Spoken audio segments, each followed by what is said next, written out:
Start in about 10 minutes when I'm finished. Okay.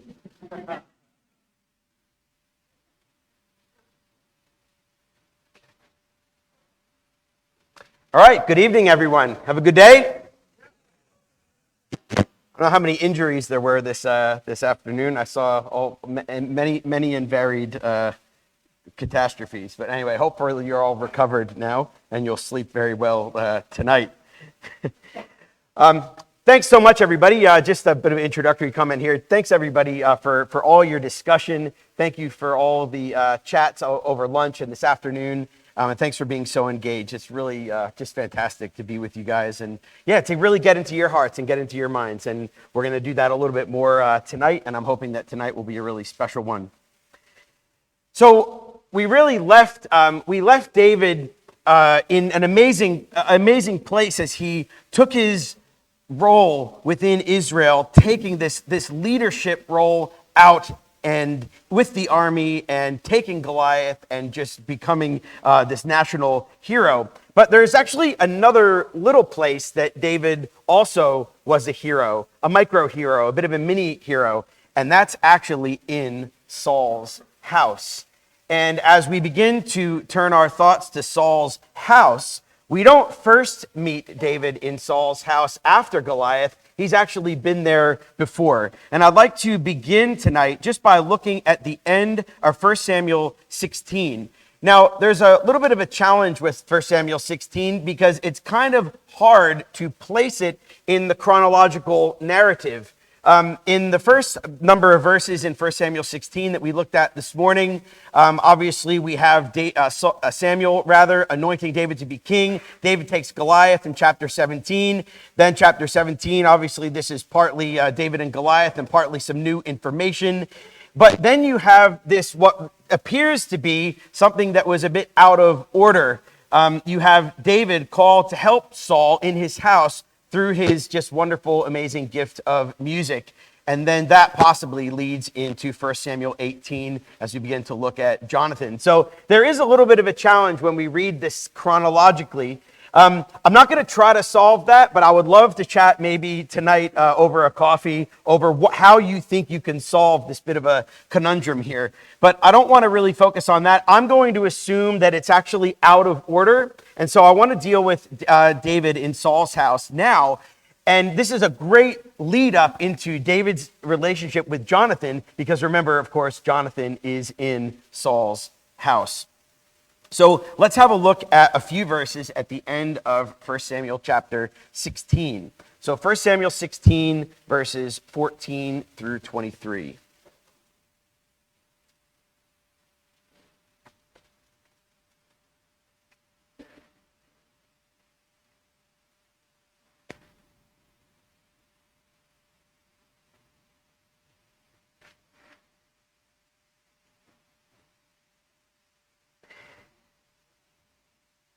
So we have this juxtaposition here of verse 13 where the Spirit of the Lord rushed upon David from that day forward. And some of us talked about that today, which was great. Now, in direct contrast to that, juxtaposed against David, is verse 14 that says, "Now the Spirit of Yahweh had departed from Saul, and a harmful spirit from Yahweh tormented him. And Saul's servants said to him, 'Behold now, a harmful spirit from God is tormenting you. Let our Lord now command your servants who are before you to seek out a man who is skillful in playing the lyre. And when a harmful spirit from God is upon you, he will play it, and you will be well.' So Saul said to his servants, 'Provide for me a man who can play well, and bring him to me.'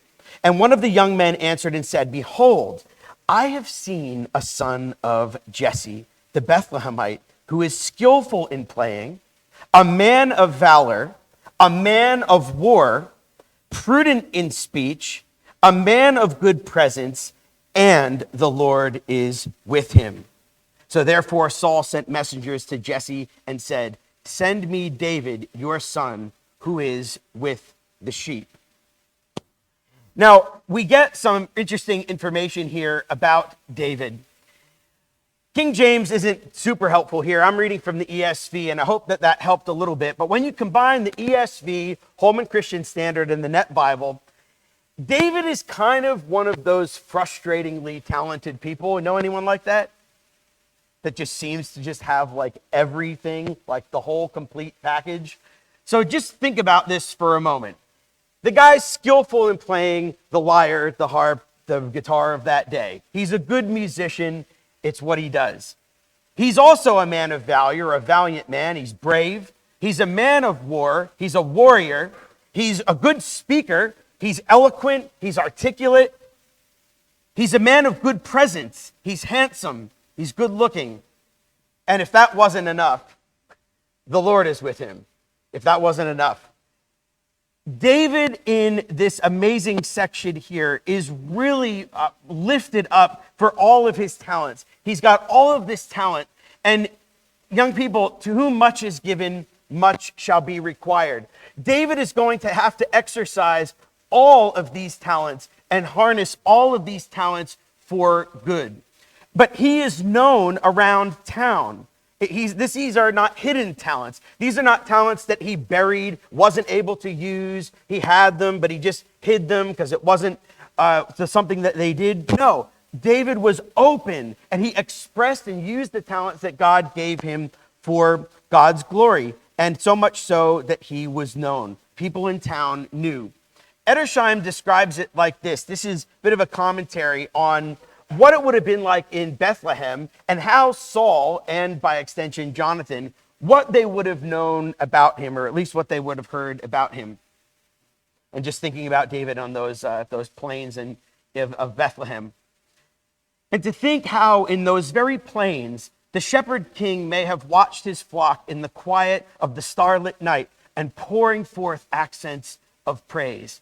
Think about that. David is out watching the sheep with his lyre, much the same way that maybe some of you have written songs sitting outside, or if anyone, some people of you guys know the song Creator God. Creator God was literally written sitting outside by a fire, sitting with a guitar, looking at the starry skies, and Creator God was born.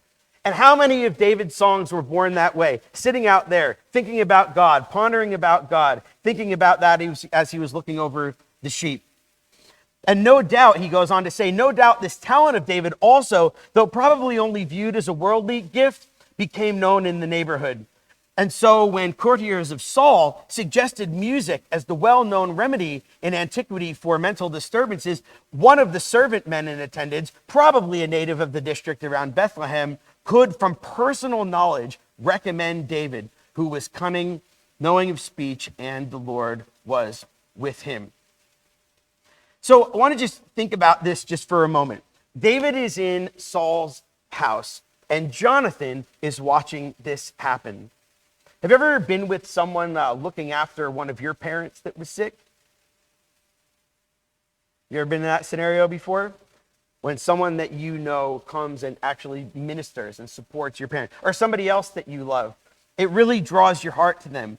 And to me, when I think about Saul, not only here, we're going to see him in another scenario just like this in a few minutes.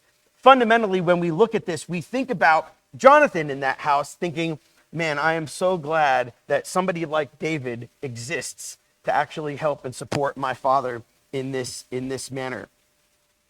And this makes a really big impact on Saul, so much so, and again, we're looking for Jonathan here, so much so that he goes on to say in verse 21, David came to Saul, entered his service, and Saul loved him greatly.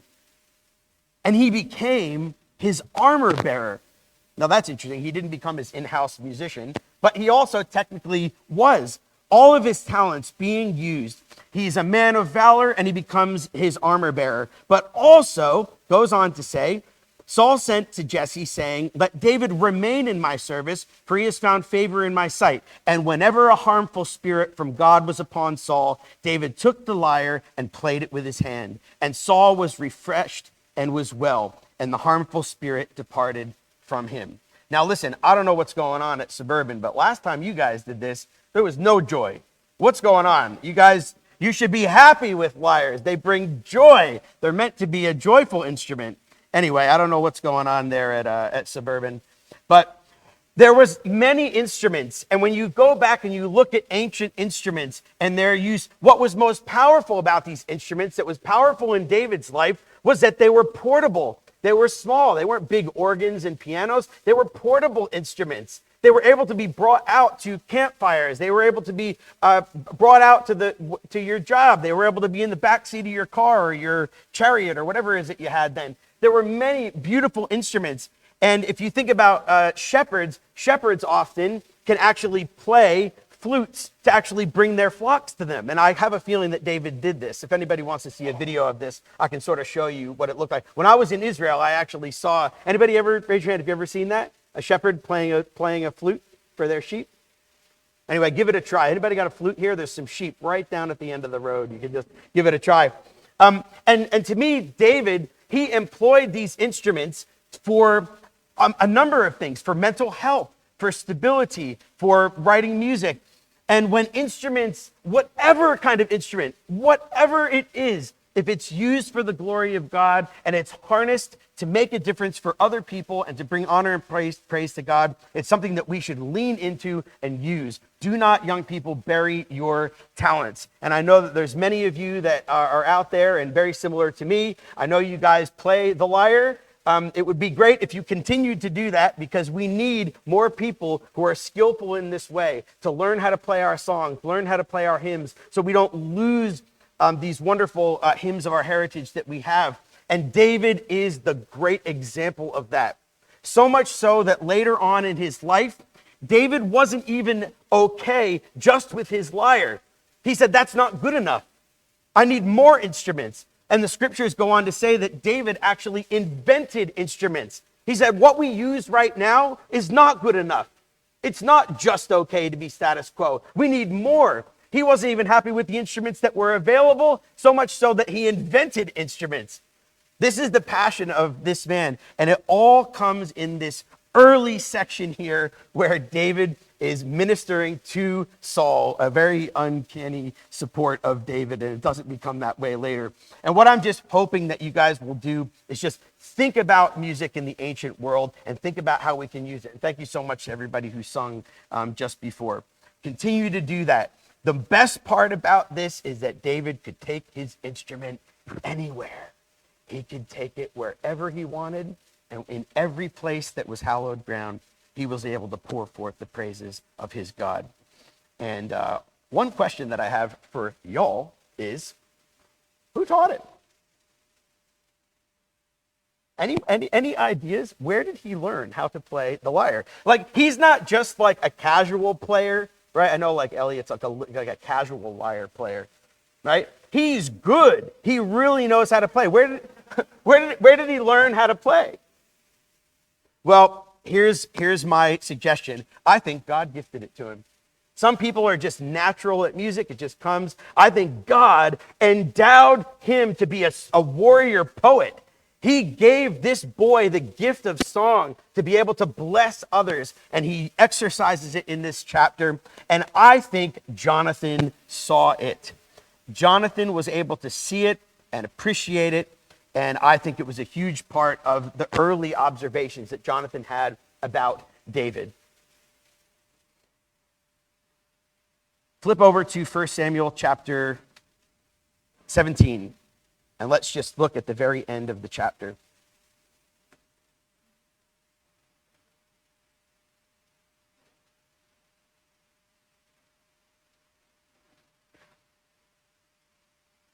So David defeats Goliath. Whatever the chronology is that you put together, here is the lead-in to the real revelation of Jonathan. And it's this. Verse 55 says, as soon as Saul saw David go out against the Philistine, he said to Abner, the commander of the army, Abner, whose son is this youth? And Abner said, as your soul lives, O king, I do not know. And the king said, inquire whose son the boy is.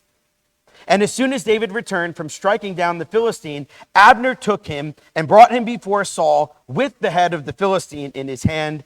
And Saul said, whose son are you, young man?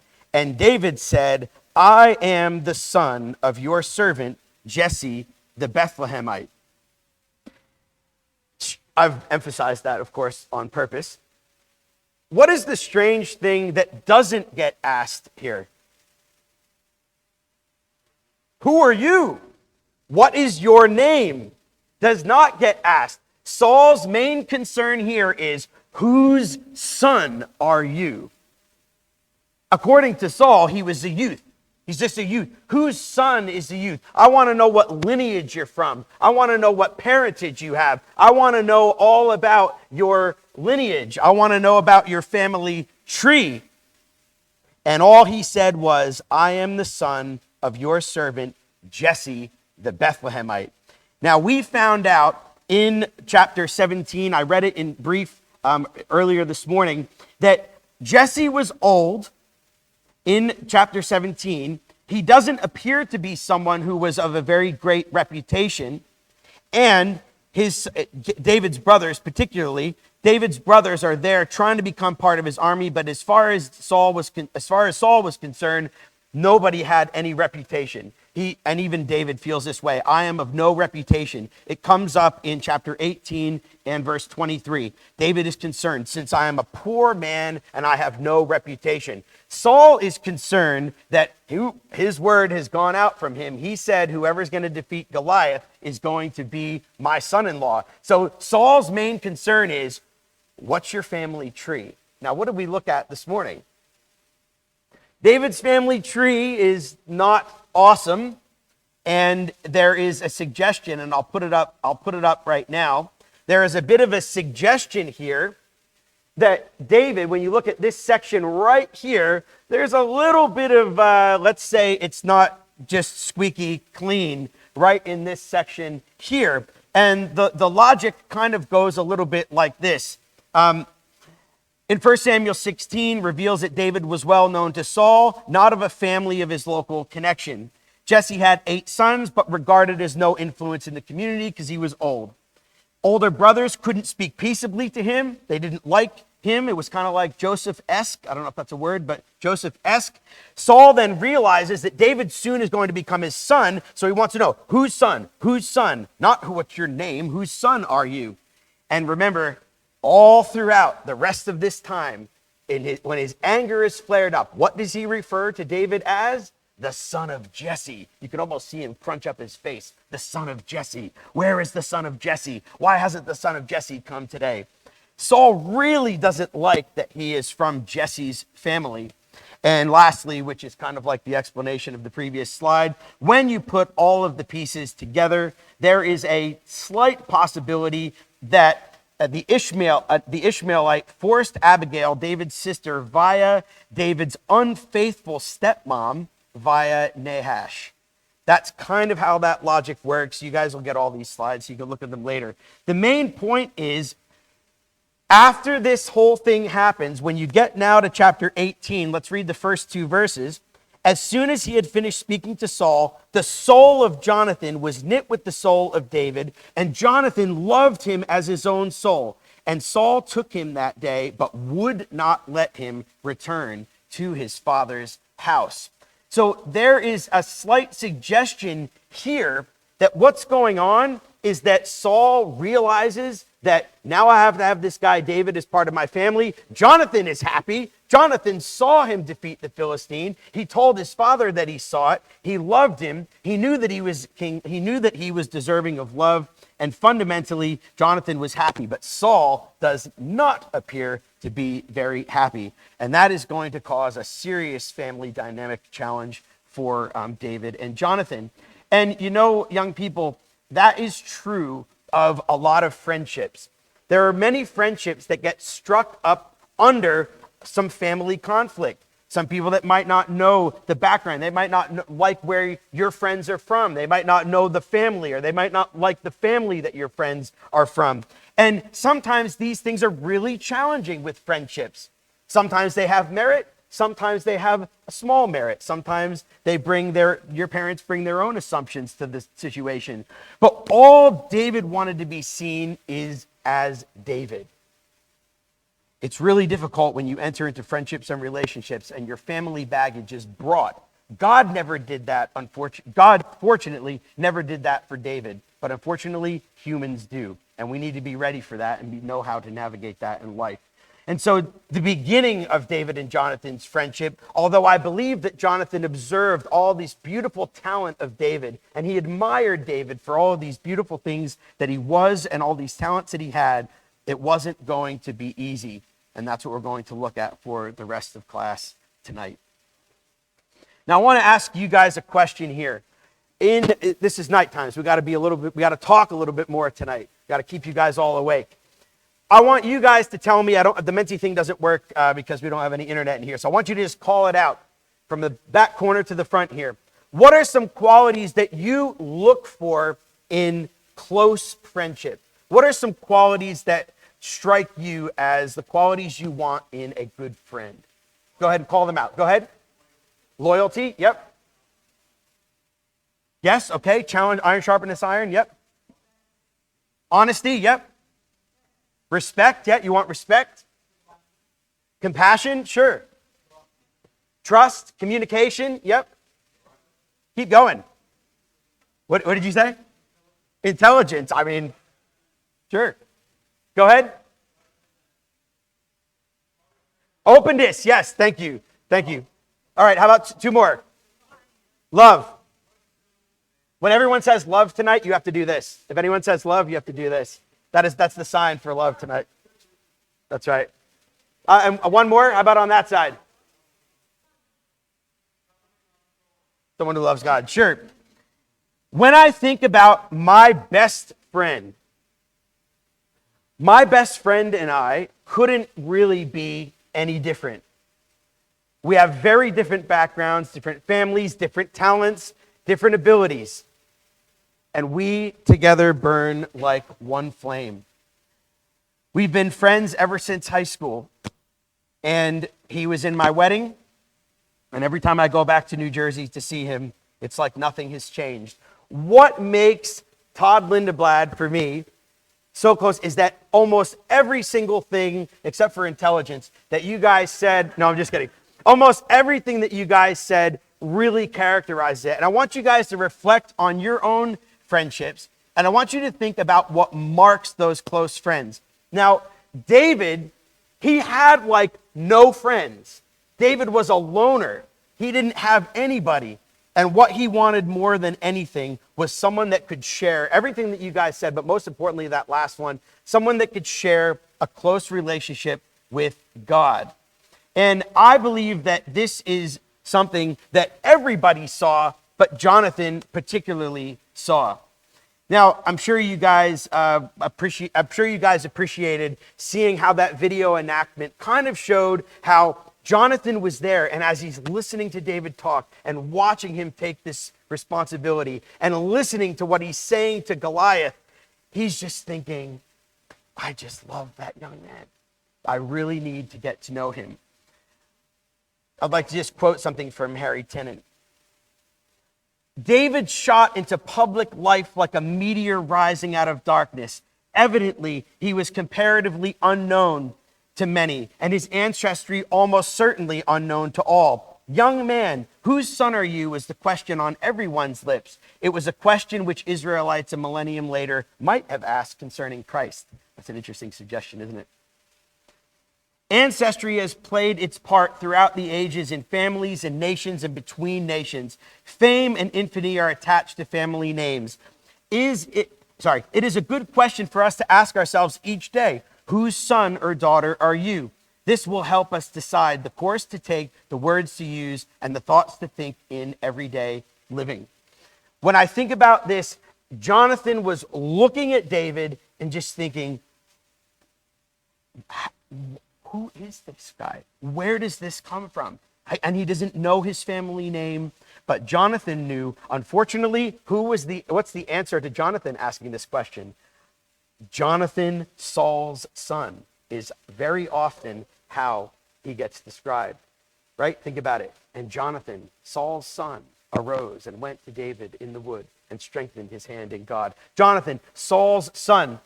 My point here, young people, is that your friendships are not defined by the parentages of your friends Unfortunately, John had a father that was disobedient to the will of God. That didn't make Jonathan unworthy of being a friend.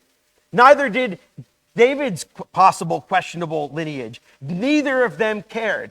And for me, when I think about Todd, his standing with me for our whole life, no matter how messy our families have gotten, no matter how many crazy things have happened within our family, extended family particularly, we've stayed together. We saw each other as an individual.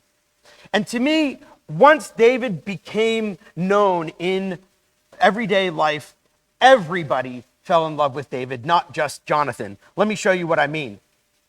First of all, David literally means beloved. I'm sure some of you are waiting for that to come up. His name means beloved. And some would say he was beloved of the Lord, beloved of his father.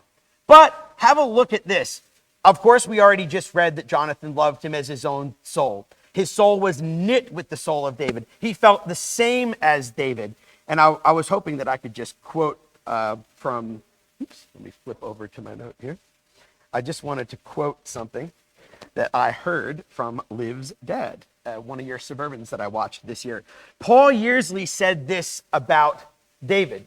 He said, he's on the same page as God. He shared the same values as God. He's got the same passions as God. That's exactly what Jonathan saw in David. I'm just going to replace it now. You can tell your dad I replaced his quote. Jonathan's on the same page as God. He shares the same values as God. He's got the same passions as God. And when those things are true of two friends, it unites them together. You get knit together, and none of the family background matters. None of your culture matters. Those things completely get transcended by a love for God. And that was what marked David and Jonathan's friendship. Now, I think their friendship was deeper than all of these others, but it's worth noting, basically everyone loved David. Now Saul's daughter, Michal. Can you do a good guttural Michal? It's not Michael. Stop saying that. We have. Where's Josh Elron? Is that right? Where's Josh? Is that right? All right. Got a thumbs up from the native Israel speaker. All right. And also think about this. Saul, when he saw that he had great success, we read it a second ago. He stood in fearful awe of him, but all Israel and Judah loved David and Saul. Behold, the king has delight in you, and all of his servants love you. And then lastly, Saul loved him. And the word for Saul, loved him greatly, means exceedingly much, with might, with force, with overwhelming abundance. So not only did Jonathan love David, Michael loved David, Michal, and all of Saul's servants. And don't forget, at one time, even Saul himself loved David. And that is what makes what you're about to see so tragic.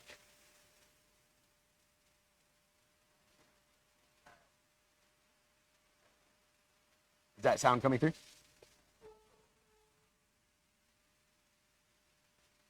Is that sound coming through?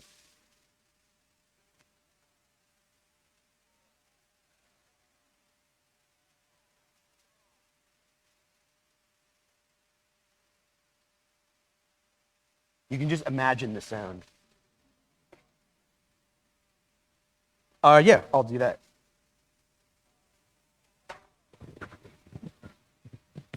That guy's a good engineer right there.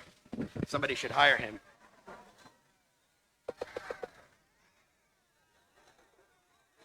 You guys hear that okay?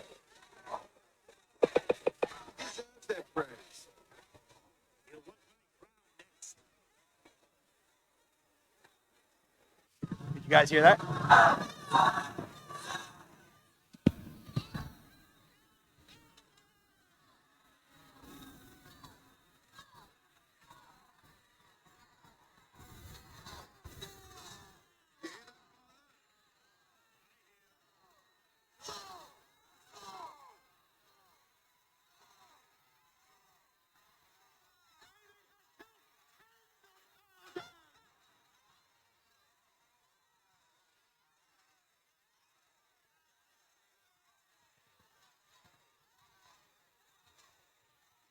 That praise.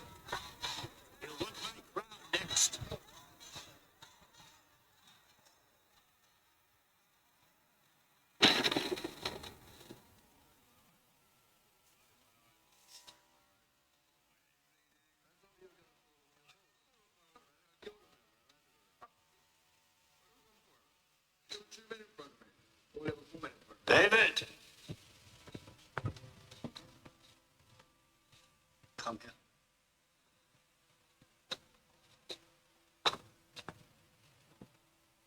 So, once again, you are our champion. You have killed thousands. Tens of thousands. Of course. Tens of thousands. Our people are very grateful to you. The Lord blessed us all.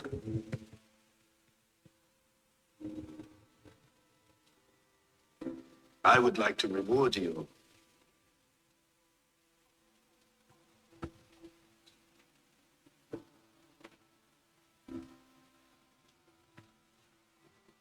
I offer you my daughter, Michal.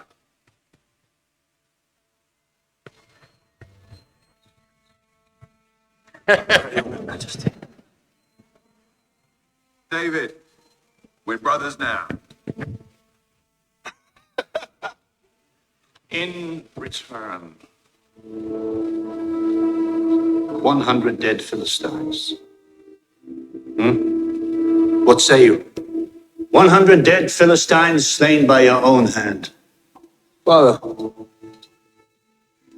is Mr. life enough, no? What if he doesn't return? I shall return. God willing.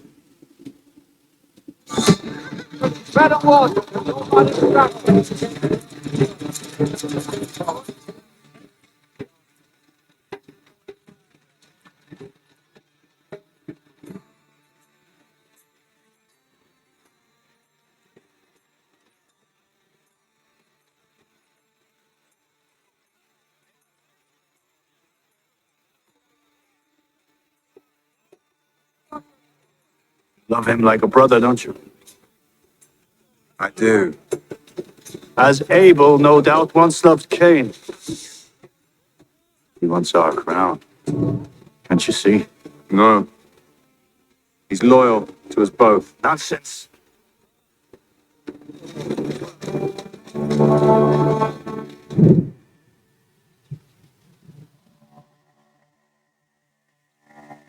My lady! He's back!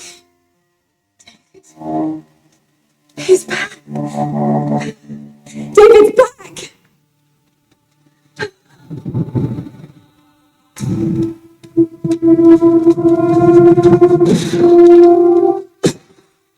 Few mementos for you. And these trophies taken from each of their bodies.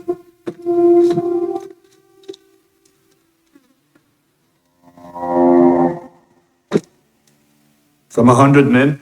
200. God was with me. Michal.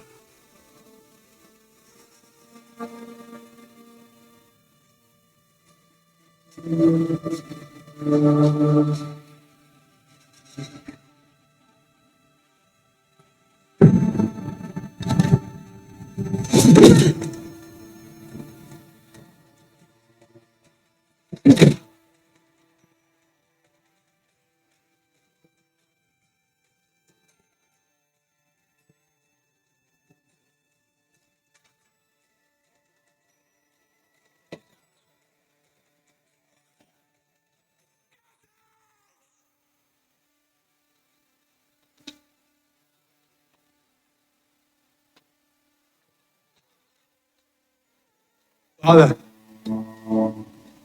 what demons possess you? If it wasn't for him, we would all be slaves, and you would not be king. And with him, you never will be.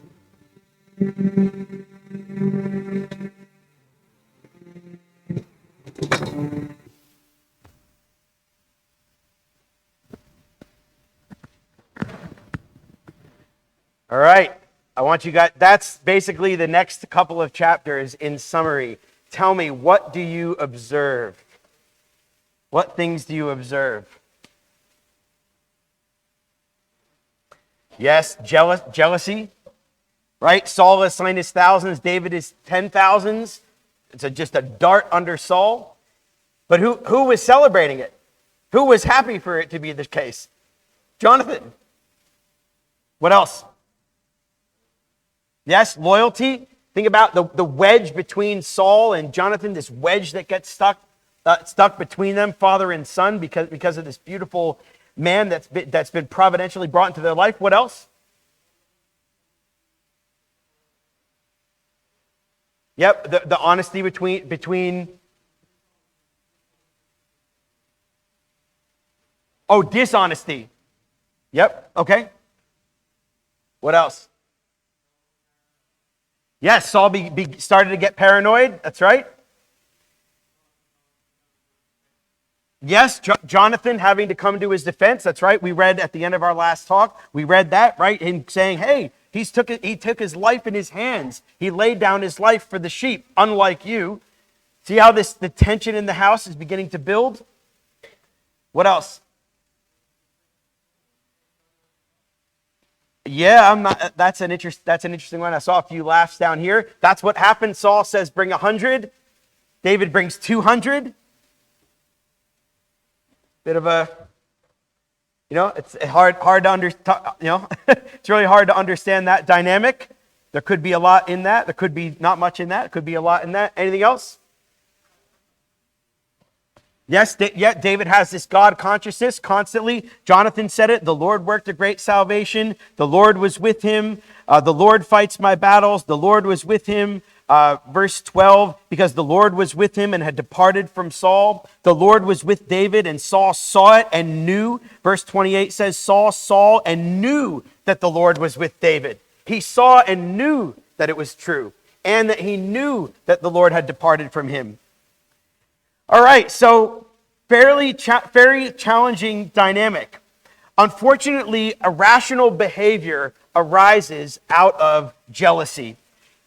Song of Solomon, in a completely different context, of course, says that jealousy is as cruel as the grave. Now, motivated by love between a husband and a wife, that's one thing, but jealousy is like that also. Jealousy can do horrible things. Think about Proverbs 6, verse 34. It says, for jealousy is the rage of a man, and therefore he will not spare in the day of vengeance. There's some science behind this. When you look at the science behind jealousy, now have a look at this and think about what you just saw and what you knew is contained in this record. According to a study, jealousy in monogamous species causes neurological spikes in the brain, two areas that deal with bonding and social pain. And it features, look at the end here, jealousy is especially interesting given its role in romantic relationships and also in domestic violence. And that's what's going to be manifested over and over here again. Just try to imagine Jonathan standing there and your father going into a jealous rage and throwing a spear at someone that you love so much. Jonathan, Saul's son, delighted much in David because he loved him as his own soul. You see, the two of them had made a covenant. There was a bit of a laugh there about them becoming brothers. Obviously, Jonathan would have loved the idea of David becoming his actual brother-in-law. But it was irrespective of the marriage. That covenant that they made was long before the marriage to Michal in the record. So just think about this challenge. Saul's reaction is mainly to David's success. And we saw the video of verse 6 to 16 of chapter 18. Saul's motivation, it seems, these kinds of things, young people, these can be seen in ecclesial life. Even in ecclesial leadership today, when someone is threatened in their position of authority, all of a sudden, irrational behavior can start to manifest itself in ecclesial life. And it comes out in this particular record in indignation, jealousy, fear, pride, insecurity. And guess what? All of these things, you don't have to be in the battlefield of Israel to see these things. No, some of these things can bite us on the heels in ecclesial life and in youth group life. Let's be careful, young people, that when we have a position in youth group or a position in suburban or in whatever local youth group you have, and someone else begins to come along and have influence and have success in that influence, take heed unto yourself, lest ye fall. It could easily happen to any of us. But what a horrible situation for Jonathan to have to witness his father being like this. I'm sure there's people in this room that, like me, have witnessed irrational behavior by their parents in their own home. Tough, isn't it? Isn't it tough when you watch your parents behave irrationally, unchristlike, maybe flying off the handle? It's very difficult, and it has a lasting emotional impact on us. Obviously, there's some parents in the room. I'm a parent now. I have to think about this. The impact that it has, and the impact of Saul's behavior on his relationship with Jonathan was super, super challenging. Just thinking a little bit more about that. David becomes basically like a red sheet to a bull with Saul. Every time David comes up, Saul just loses the plot. And this is mainly because of this one fact. Saul rejected the word of the Lord and sinned, and David hid it in his heart that he might not sin. David was in fellowship with God, and Saul was not. And he wished that he was. At one point, he knew what that was like. Harry Whitaker says this: Saul's jealousy for his own personal reputation, which was later to poison his good relations with both Jonathan and David, was already becoming a marked feature of his character. Did I do something wrong here?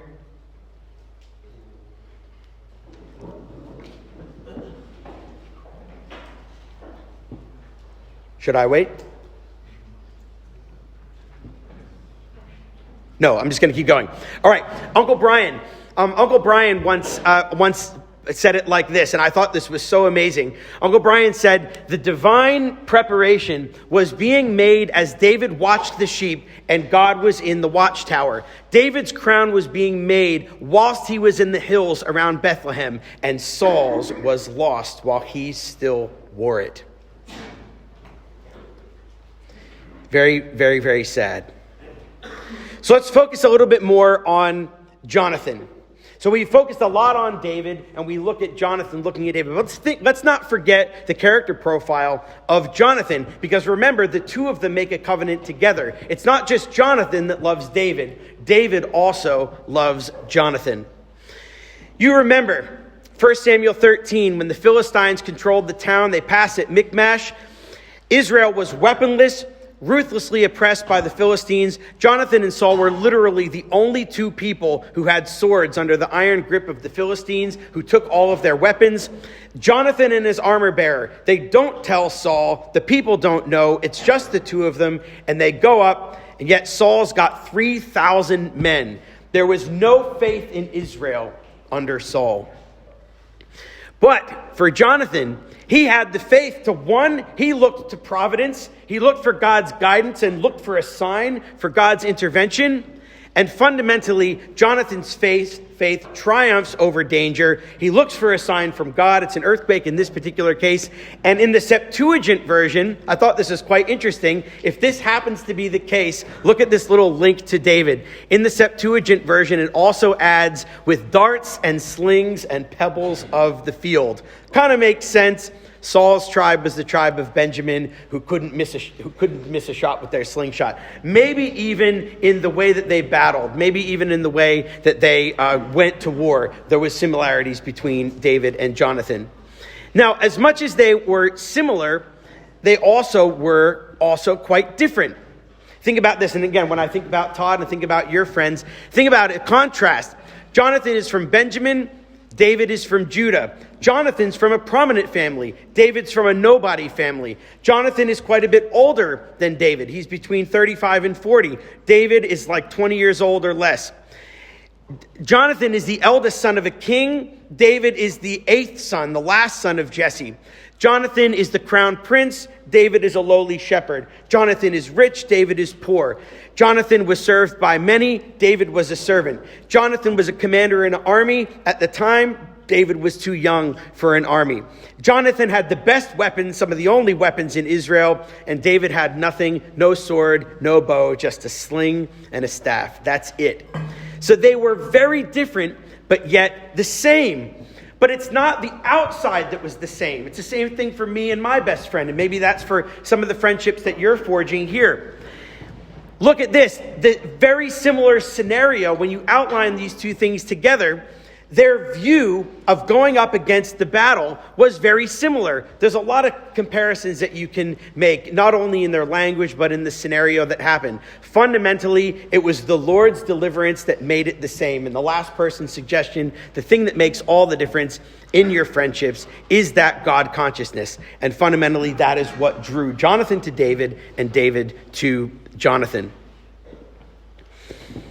Harry Tennant put it this way, and I think this is so beautiful, and you saw it in the video that we looked at when David was going up against Goliath. David's conversation with Saul after the rout of the Philistines was heard, no doubt by several of the royal entourage, courtiers, stewards, military men, attendants, and the like. But one of the hearers discovered that David was speaking the thoughts of his own heart. Jonathan and David were truly kindred spirits, and when the moment came, they conversed eagerly, understandingly, and unreservedly. So when we look at the rest of that section in 1 Samuel 18, in the first 5 verses, verse 3 is very important. Jonathan made a covenant with David, and because he loved him as his own soul. But look at what he does to demonstrate this. Look at what he does to illustrate this kind of love to him. He makes himself vulnerable. We don't have to read that. That was just talking about the age difference between them. But there are these covenants. They make 3 covenants. Here is the first one that gets made in verse 3. They make another one in chapter 20, and they make another one the last time they meet in chapter 23. But something wonderful happens here in the next verse. Verse 4, and Jonathan stripped himself of the robe that was on him and gave it to David and his armor and even his sword, even his bow and his belt. Just think about what Jonathan was doing there. Jonathan is making himself completely vulnerable. He's getting rid of all of his protection, everything that he was guarding, everything that was keeping him safe, and he removes all of it and gives it to David. He completely empties himself for David. And I want you to just think about that, young people. Think about what it takes. What cost are you willing to pay to get close friendships? You know, you don't get close to friends by being insular. You don't build close friendships by hiding. You get close friendships by being open and honest and vulnerable and accessible. And Jonathan does this most beautiful thing. Obviously, one of the things he was doing here was what? Showing David that he believed he was the next king. And very sadly, that was going to be a real challenge. Think about what this ends up looking like a little bit later between Saul and Jonathan. Saul can't stand the fact that Jonathan has done this, and it's openly known that Jonathan has voted in David's direction. And look at what Saul ends up doing. Again, this is that family violence, the violence in the home. In this case, it's verbal. He even goes after Jonathan's mom. He says, "You son of a perverse, rebellious woman, do I not know that you have chosen the son of Jesse to your own shame and to the shame of your mother's nakedness? For as long as the son of Jesse lives on the earth, neither you nor your kingdom shall be established. Therefore send and bring him to me, and he shall die." All Saul was concerned about was Jonathan becoming king. And the most beautiful thing about Jonathan was he didn't have to be king. He didn't want to be king. So long as David was around, he didn't care.